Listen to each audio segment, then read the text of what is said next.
Pulso Económico, edición del viernes, que como siempre, como es tradicional, pues empezamos echando la vista atrás a ver qué tal le ha ido al IBEX 35 y cierran positivo. Corto en avances, es verdad, 0,36% arriba. El índice general termina la semana en 9.293,9, esto es al filo de los 9.300, con algunos valores que hoy han sacado provecho. Caso de Celnex, la que más sube, 3,92 arriba. Solaria, 3,83 arriba. Acerinox, 3,31 arriba. En el lado de los que hoy pierden pistonada, Laboratorios Grifols baja 1,94. En el segundo lugar, Indra se deja en la sesión 1,75 y en tercer lugar, Repsol, que se deja 1,71. Bien, y a continuación les vamos a adelantar algunos de los contenidos que vamos a tratar aquí en la mesa de análisis económico, como siempre con los mejores expertos para que ustedes no se pierdan detalle. Bueno, y en nuestra mesa de análisis económico hoy tenemos que hablar del dato de desempleo en Estados Unidos. Ha subido al 3,9% y también la creación de empleo se ralentiza, lo cual viene a ser lo que no esperaban algunos y lo que puede justificar una reacción de la Reserva Federal. Bueno, eso ya lo veremos.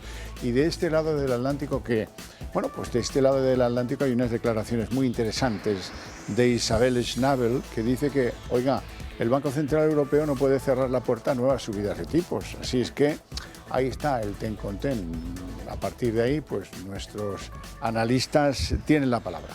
Les presento ya sin más demora a nuestros analistas hoy. Don Joaquín Robles, analista de XTV. Muy buenas tardes. Muy buenas tardes. Frío. Hace viento, frío ya se empieza a notar. Hace de todo. Bienvenido. Don Víctor Álvar González, socio fundador de Next Step Finance. Muy buenas tardes. Muy buenas tardes. Y hace viento también. Hace viento, ¿eh? Mucho viento. Sí, pero bueno, dicen que ya remite, que esto. Ahora viene otro que se llama Domingos. Domingos. Ponen unos nombres que, en fin. Vamos con el IBEX. El IBEX hoy se ha acercado a los 9.300. Parece que es un pleno de subida semanal. El rebote coge cierta consistencia. Hay otros que lo miran con mucha precaución. ¿Cómo lo ven, Joaquín? Bueno, la verdad que nos ha sorprendido la fortaleza de este rebote, 5 sesiones consecutivas al alza. Yo creo que ha habido una recuperación del optimismo por parte de los inversores, en el sentido de que los bancos centrales ya parecen más predispuestos a frenar las subidas de tipos porque consideran que ya están a un nivel lo suficientemente restrictivos como para que esa inflación se acerque a su objetivo. El conflicto en Oriente Medio también pasa a un segundo plano. Ha habido una relajación en las rentabilidades de los bonos. También ha habido una caída en los precios del petróleo que vuelve a la media anual alrededor de los $85. Y luego unos resultados empresariales que también han impulsado a varias de las compañías. Y luego también llama la atención cómo de las compañías que han cerrado con grandes subidas esta semana por encima del 10%, como Celnex, como Fluidra, como Merlin Properties, como Acciona Renovables, Solaria, Acciona, eran compañías que estaban muy penalizadas por tener una elevada deuda y se han disparado en cuanto ha habido algo de noticias de posibilidad de nada de subidas de tipos. Víctor. Sí, ha habido un alineamiento de estrellas, la verdad, porque por un lado sale Powell, el presidente de la Reserva Federal, el otro día, con un mensaje mucho más tranquilo y además haciéndose eco de algo que he comentado aquí muchas veces, que es que la subida del tipo de interés de los bonos es otra subida de tipos de interés. Es decir, no necesita subir los tipos de interés porque el trabajo sucio ya se lo está haciendo el mercado de bonos. Es decir, él fija los tipos de corto plazo, un año. Pero todo lo que es a medio y largo plazo, es decir, comprar una lavadora, comprar un coche, comprar un piso, eso se establece en el mercado de bonos. Si se disparan los tipos en el mercado de bonos, pues evidentemente las condiciones crediticias, la facilidad para financiarte empeora, baja el consumo, menos miedo a la inflación. Entonces la Fed, cuando ve que ocurre eso, pues él transmite. Vemos que se está enfriando, se puede enfriar mucho el consumo. Si sumas a eso que ahora en los mercados, a peor mejor, es decir, a peores noticias de la economía real, por ejemplo, más paro, más demandas de subsidio de desempleo. El otro día se esperaban 210.000, más gente que va al paro. Ahora hemos visto, se esperaban nóminas que aumentaran en un determinado nivel, ha quedado un nivel relativamente moderado. Es decir, que todo lo que estamos viendo es que, por lo menos esta semana, es tendente a enfriamiento en la economía, lo cual tranquiliza a la Fed y cuando se tranquiliza la Reserva Federal se tranquilizan los mercados. Bueno, pues vamos a continuar por ese camino, porque así como puedo acreditar ya que la brújula de las bolsas ya es el bono americano a 10 años, Sin duda. pues hoy han salido los datos de desempleo de Estados Unidos, el desempleo sube a 3,90 y a lo mejor eso pues no acaba de gustar a Powell y a sus hombrecitos de negro. La creación de empleo en Estados Unidos también se ralentiza. Para que tengan ustedes una referencia, tengo que decirles que en España el bono a 10 años se mantiene estable en un 3,77%. Joaquín. Bueno, respecto al empleo, yo creo que es una buena noticia porque precisamente las mayores presiones de inflación venían de las subidas de los precios energéticos, porque tiene una ponderación importante en el cálculo del IPC, y luego también del crecimiento de los salarios, porque el problema que estaban teniendo los bancos centrales es que, a pesar de que habían subido los tipos de interés de manera contundente y rápida, el desempleo seguía muy bajo. Entonces, al final le estás dando ese poder de negociación al empleado de decir, oye, súbeme el salario o me voy a otro trabajo. Entonces, el crecimiento de los salarios estaba por encima del 4%. Con ese crecimiento es muy difícil tú establecer una media de inflación del 2%, porque si sube los precios, pero la gente también le sube los salarios y puede compensar esa subida, se establece en un 2, 3, 4% y tienes a la Reserva Federal pensando en seguir subiendo los tipos de interés. Entonces, es una buena noticia, pero bueno, hay que ver la tendencia, porque también hay que recordar que este tipo de circunstancias de que el mercado ya descuenta al final de las subidas de tipos, ya lo hemos visto con anterioridad, sobre todo durante el mes de agosto. Así que vamos a ver cómo evolucionan los datos, vamos a ver cómo evoluciona la inflación y si no, en enero estamos hablando otra vez de lo mismo. Estoy totalmente de acuerdo. Y es una buena noticia para los mercados que sube el desempleo, porque es lo que comentábamos, eso tranquiliza a la Reserva Federal. Estoy de acuerdo que hemos visto otras, pero sí creo que en esta hay una diferencia. Y es como digo, que los tipos de interés de todos los plazos son mucho más altos. Y la presión sobre la economía norteamericana es mayor. Por lo tanto, y ya vamos notando, efectivamente, ya antes no teníamos tanto esa tendencia del empleo, al empleo, digamos, bajar. Hemos visto cifras de empleo de 500.000, o sea, que es que estamos ahora en cifras ya mucho más normales. Esa tendencia está ahí, por lo tanto, está bajando la inflación, tiene una tendencia cada vez más clara a la baja, aunque cueste, pero es a la baja. En el caso de los tipos de interés están más altos, mucho más altos, y además lo que decía Powell el otro día, hay un tiempo, por ejemplo, si sube el Euribor, no se le sube a todo el mundo la hipoteca a la vez. Cuando sube el Euribor, tarda un tiempo en ir aplicándose a las hipotecas de la gente según el tiempo que lleven de hipoteca. Entonces, claro, esto ocurre con los tipos de interés. Desde que tú subes los tipos de interés hasta que se nota en la economía pasa un tiempo. Todo eso es lo que ha cambiado y que podría hacer que esta, en nuestra opinión, sea la definitiva y en cuanto a la subida de tipos, que esta pausa ya sea final del ciclo. Coincidimos con la gente que tiene esa opinión. Y en segundo lugar, que los tipos de interés de los bonos del 10 años, que tú comentabas, es la brújula de la bolsa, mucho más que ninguna otra cosa, pero desde el año 2022, o sea, llevamos con esto, pues en el 5% tengan el techo. Y de hecho, anecdóticamente, pero no tan anecdóticamente, un especulador muy conocido, Bill Ackman, dijo cuando llegó al 5%, dijo, yo creo que ya es el momento. Él había tomado una posición inversa, es decir, había apostado por que cayera el precio de los bonos. Y entonces, al llegar al 5%, no dijo que fuera por eso, pero dijo, bueno, yo creo que ahora ya suelto. Pero claro, en los mercados son muy psicológicos y cuando un tío muy gordo y muy buen especulador, hay que decirlo, y no digo como algo negativo, sino que especula con las cosas, pasa el florero, hay alguien que se queda con el florero así diciendo, casi que se lo paso a otro, ¿no? No va a ser que me lo quede yo. No vaya a ser. Bueno, Banco Central Europeo, en este lado del Atlántico, pues parece que, según dice Isabel Schnabel, que es una influyente pues miembro del comité del Banco Central Europeo, no se pueden cerrar las puertas a nuevas subidas de tipos en la eurozona. Bueno, vamos a ver qué dice la recesión. Es decir, que tú tienes una situación en Europa, para mí incluso mucho más clara, de bajada de la inflación, no de donde esté ahora, pero la tendencia es brutal. Fíjate Holanda, que ha tenido un dato negativo. Es decir, que... O Italia ayer, que era... Efectivamente, entonces, vamos a ver, el mejor antídoto, desgraciadamente, contra la inflación es una recesión. Si la gente no tiene dinero, la gente no consume. Si la gente no consume, ¿cómo vas a subir los precios? Entonces, yo no sé muy bien por qué dicen estas cosas, pero yo creo que al final han tomado nota de lo que dijo la Fed de tipos altos por mucho tiempo y como molaba eso de higher for longer, suena bien, pues decidieron decirlo también. Pero es ridículo porque la situación económica de Norteamérica no tiene nada que ver con la europea. Y un complejazo horrible por haber tomado medidas tarde.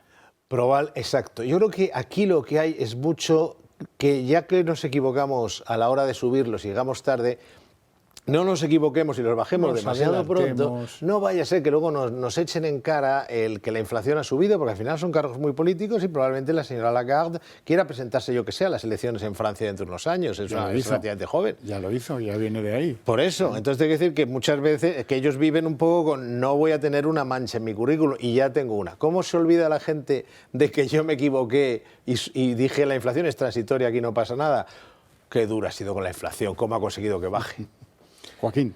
No, y al final también es guardarse un as en la manga, mantener a los mercados alerta. No puedes salir y decir se acabaron las subidas de tipos porque ya va a empezar a haber repercusiones en todos los activos. Entonces esto es decir, pensamos que cada vez el ciclo de subidas está más cerca, pero en el caso de un sobrecalentamiento, un repunte de la inflación, estamos listos a actuar.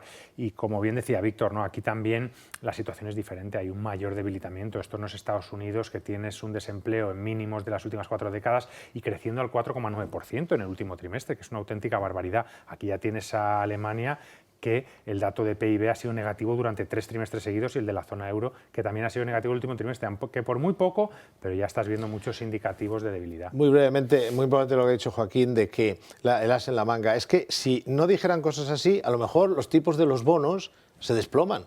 Y entonces, claro, todos los créditos de medio y largo plazo empiezan a ser baratísimos. Y dice, a ver si estos se animan demasiado. Entonces, es intentar evitar también que la caída de los tipos de interés de los bonos, que ya se está produciendo y que es incluso más clara en Europa, pues sea demasiado exacerbada. Es muy importante eso.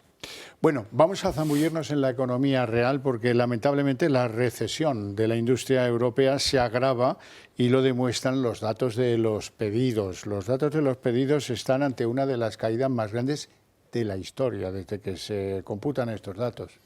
Joaquín. Sí, aquí hay muchos factores, es un poco lo que veníamos comentando. El principal motor europeo, Alemania, la mayor parte de su economía la basa precisamente en esto, en manufacturas. Es que tenemos el índice de PMI en mínimos desde mediados de 2020, o sea, de cuando estalló la pandemia, ¿no? En 40 puntos, en clara zona de contracción.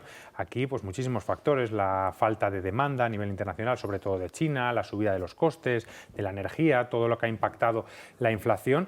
Y bueno, eso también es lo que te está haciendo contraer la economía. Yo creo que ya cada vez estamos más cerca de tocar suelo, si no lo hemos tocado, y que a partir de ahora vamos a ver una recuperación. El problema es que esta recuperación puede ser lenta.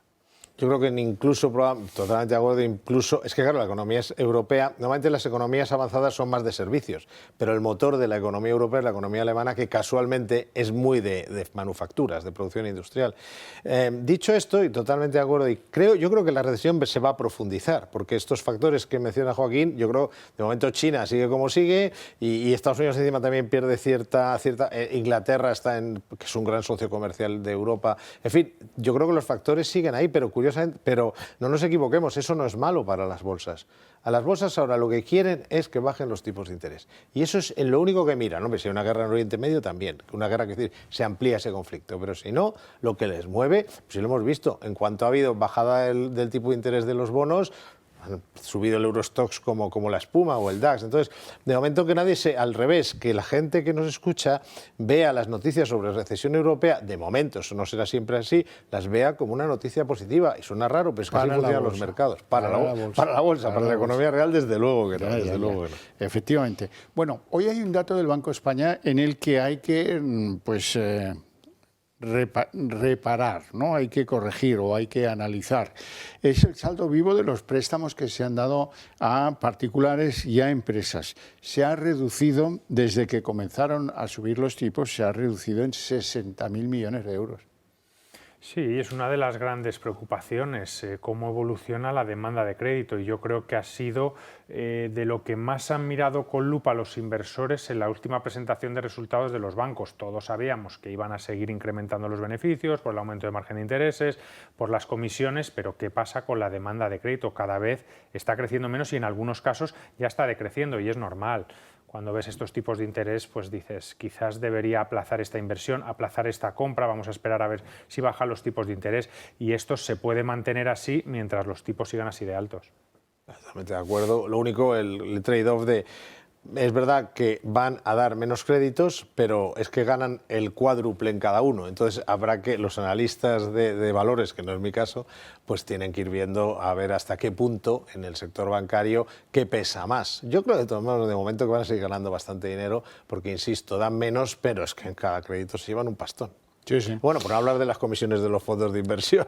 Bueno, pues esa es otra, que los productos estos bancarios de renta fija. Eso es de levantar las dos manos y decir, atráqueme ahora o si quiere después, ¿no? Bueno, datos de octubre del paro. Ha subido por tercer mes consecutivo en casi 37.000 desempleados. Bueno, pues los afiliados a la Seguridad Social es lo único que aumenta. Pero la verdad es que 92.000, siendo que además los contratos, como dice José Luis Fernández, son contratos cerilla y hay personas que en un mes tienen hasta 2 y 3 contratos en la Seguridad Social o 3 altas consecutivas, pues hay que tomarlo con pinzas todos estos datos porque tienen en su mayoría más trampas que una película de chinos. El paro registrado en las oficinas de los servicios públicos de empleo subió en 36.936 personas en el mes de octubre, en relación al mes anterior, lastrado sobre todo por el sector servicios, que concentró buena parte del incremento del desempleo por el fin de la temporada turística. Con la subida de octubre se acumulan ya 3 meses consecutivos de ascensos en el desempleo. Al finalizar el 10º mes del año, el número total de parados se mantuvo por encima de la barrera de los 2,7 millones de personas, de la que había bajado por primera vez en 15 años el pasado mes de junio. En concreto, octubre terminó con 2.759.404 personas en paro, marcando aún así su menor cifra en un mes de octubre desde 2007, según datos publicados este viernes por el Ministerio de Trabajo y Economía Social, que ha destacado que el repunte del desempleo en octubre de este año es más moderado de lo habitual en este mes, con una población activa y ocupada en máximos históricos. De hecho, la Seguridad Social ganó una media de 92.862 cotizantes en octubre respecto al mes anterior, impulsada principalmente por las mujeres, que marcaron un nuevo récord de ocupación, y por el incremento de cotizantes en más de 191.000 personas en la educación. Y Nadia Calviño en el tono habitual. Somos la economía que más crece, esto va como un tiro, la palabra de crecer o la palabra pues esta inflación o la parada, vamos a ver si sorteamos la recesión, esas palabras no existen, y en términos de empleo somos una máquina de producir empleo.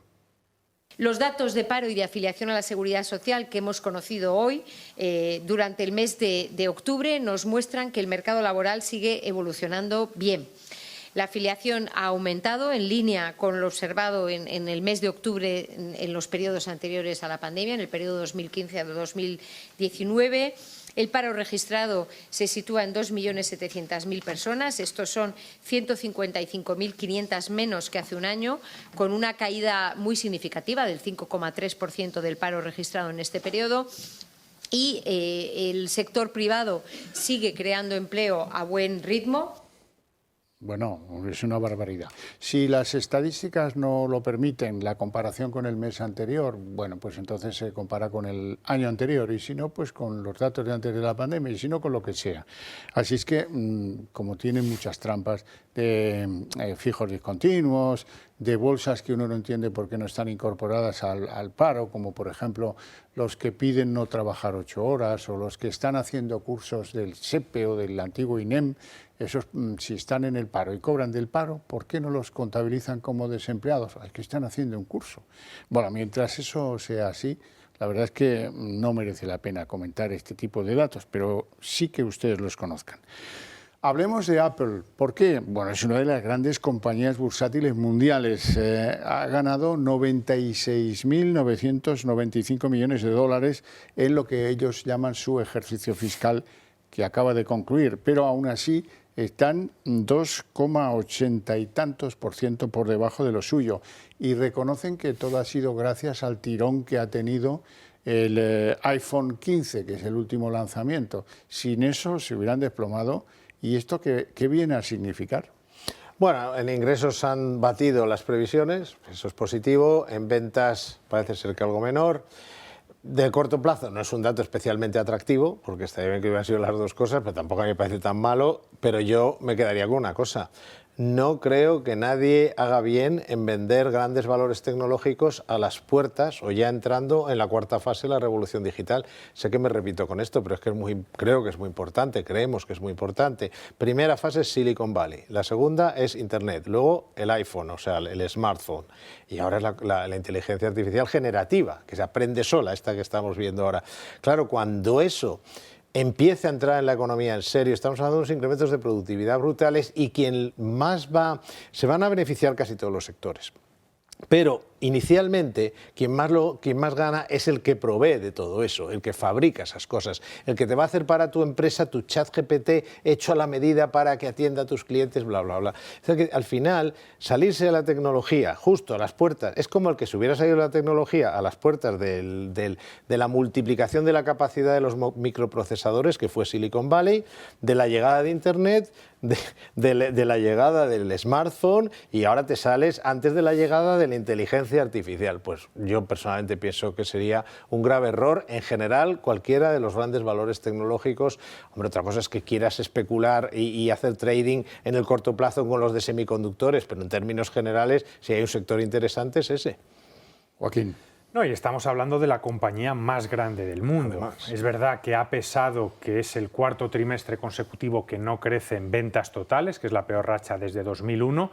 Ha estado muy condicionado por la debilidad del mercado chino. Ya sabemos que hace unas cuantas semanas como que el gobierno advirtió a los funcionarios que no usaran este tipo de dispositivos en el trabajo. Luego también una fuerte caída de la venta de ordenadores del 34%. Es verdad que cada vez se venden menos ordenadores porque la gente ya con el smartphone o la tableta le sirve.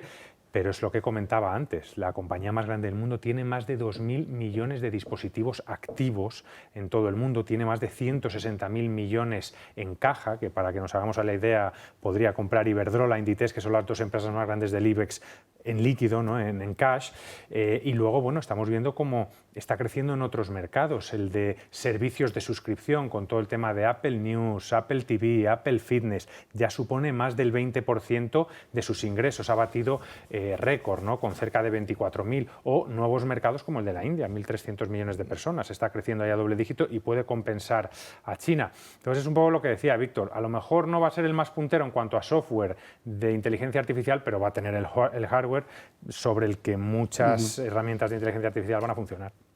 Bueno, aunque sea salirnos un poco del guión de lo que es la bolsa y las inversiones, ¿ustedes creen que alguien puede creer en su sano juicio que cuando tú le condonas una deuda, en este caso a Cataluña, de 15.000 millones, eso parece como que no lo pague nadie?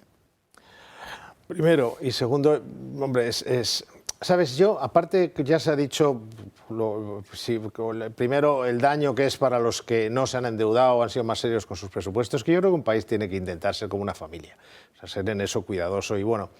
Pero yo me voy a centrar en una cosa que me preocupa enormemente, y no es solo y no solo estos políticos, es en general que los políticos de ahora todo lo solucionan aumentando la deuda. Es decir, al final todo esto es un proceso por el cual un problema político, condono, pido deuda, un problema, ¿crece poco la economía? Pues nada, nos endeudamos y hacemos los fondos Next Generation y hacemos rotondas, decimos que Estados Unidos igual, han llevado la deuda norteamericana a 34,8 billones, que es una barbaridad. En 2007 estaba en 7 billones europeos, trillones norteamericanos. O sea, es esa tendencia de estos políticos de ahora de que cero creatividad o valentía, todo se soluciona poniendo pasta. Y claro, eso al final es deuda y claro, eso tiene un límite.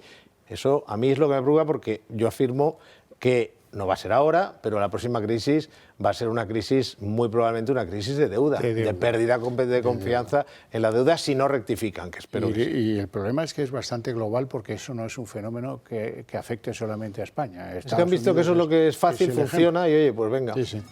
Bueno, no tenemos tiempo para más, así es que lo dejamos aquí con mi agradecimiento a ustedes dos por su presencia y por sus opiniones y a ustedes qué les voy a decir, pero para ustedes tengo premio, porque a partir de la vuelta de publicidad arrancamos aquí la redacción abierta de la tarde con todo lo que trae la política.